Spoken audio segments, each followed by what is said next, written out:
Holy hell, how did I end up here? It all started with an innocuous, warm Sunday drive down to San Antonio, Texas. We were well on our way to Six Flags Fiesta Texas to see what Fright Fest had in store for us. We were there for some late-night frights, but since we had the day passes anyway, we showed up at Rope Drop with a goal of riding every single major roller coaster in the park. The first thing we noted upon arrival was just how beautifully decorated it was. The fall spirit was definitely in effect, not only for Halloween, but also for Dia de los Muertos, or the Day of the Dead, for those of y'all that don't speak Spanish. We started our first ride of the day with the Iron Rattler. This is my all-time favorite RMC, or Rocky Mountain Coaster. It's a wooden steel hybrid, and even though Steel Vengeance is probably a bit faster and more intense, there's something about that final drop off the quarry wall that'll just take the air out of your lungs. From there, it was on to Dr. Diabolical's, just across the street. This is a vertical drop coaster with one of the best queue lines I have ever seen. There's a whole story that I didn't quite follow, but it involves something with steampunk and a crazy lady doctor, and you eventually, for some reason, have to jump on a roller coaster and go over 90 degrees straight down. An amazing ride that I think we ended up doing 6 times throughout our day in the park. We loved it. We took a little stroll to catch our breath along the back end of the park right next to the waterfalls and past some truly beautiful Halloween decorations. Even in broad daylight, they made me a little bit uneasy. But even more uneasy was the feeling I got looking at Superman. It's the tallest coaster in the entire park, a giant floorless with this enormous vertical loop. After a pretty glorious front row ride where it felt like we were flying, it was back, down, around, right over the train tracks and into the Main Street USA themed area. I'm not exactly sure what they call it. And here, because it was the broad daylight and the really scary monsters hadn't come out yet, they had actually set up trick-or-treating stations all down the cute little street. So the kids were able to go in, get some candy, and just not get absolutely terrified. Next up on the agenda was Poltergeist, Fiesta Texas's only year-round horror-themed attraction. It is this coaster that absolutely launches you like a bat out of heck, with another beautiful queue line and a ride that feels like you're zipping through a spaghetti bowl. It was incredibly fun, but a little bit rough. We only rode it one time. Next up for us was the Wonder Woman Golden Lasso, although I feel like it should have been Wonder Woman's Golden Whip, because especially if you sit on the back of it, it is an intense ride. Very rare type of coaster, single rail, single file. It feels like you're all alone out there. There's nobody sitting next to you. And probably my second or third favorite ride in the entire park. After that, we made a little trip back across the park to ride the Roadrunner Express. It's not a particularly big coaster, but it is one of the very first designed by Alan Schilke. It's a classic and a little bit rough, but no trip to Fiesta Texas quite feels complete without riding it at least one time. And then we needed a little breather. We stopped in, got a couple of the specialty drinks. They were delicious, and then moseyed on up towards the front of the park to get the one last big coaster that we hadn't rode yet.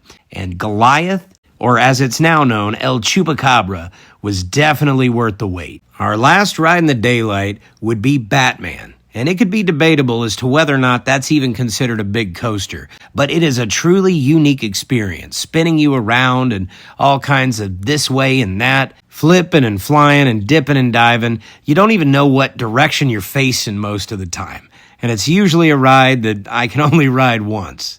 And then the sun began to descend, and things turned spooky.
After dark, the park seemed to change entirely. Everything took on a much more sinister tone. Even if you hadn't paid for the haunt passes, the price of admission alone was worth going through all of the scare zones, seeing all of the detail that they put into making this park terrifyingly fun. If you want walkthroughs of any of the haunts here, you can easily find them anywhere you can get video. But I'm going to quickly describe every single one of the mazes. Our first stop on the Haunted Maze tour was Cinema Slasher, staged in the theater building.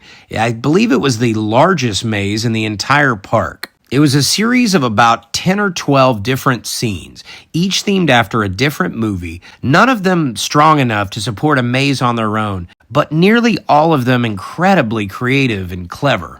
Next stop on our horrifying adventure was Hexenhaus, probably the best designed of all of the mazes, but not particularly scary. I found myself wanting to walk through it slow, just to admire everything that they had built within. Just on the other side of the street, and almost the polar opposite to Hexenhaus, was Nosferatu. Not particularly cleverly built or that interesting, but some of the best actors. We decided to take a little bit of an intermission, a little roller coaster break to do night rides of Iron Rattler, Dr. Diabolical, and Superman. And all of those coasters are incredible at night. Next up on the haunt tour was the Conjuring Universe, which I didn't have a whole lot of high expectations for, but I was absolutely blown away.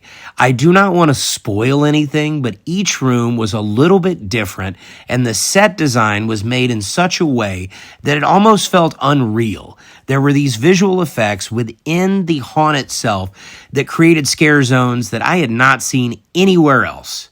One scene in particular with the nun, and if you have been to this haunt, you know what I'm talking about, blew my mind. It was so much fun.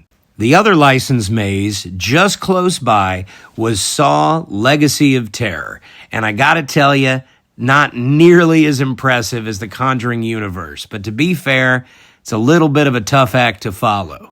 The layout of the haunt can be a little bit confusing, which I guess might fit the theme. However, it made it a bit difficult to actually navigate where I was supposed to be going.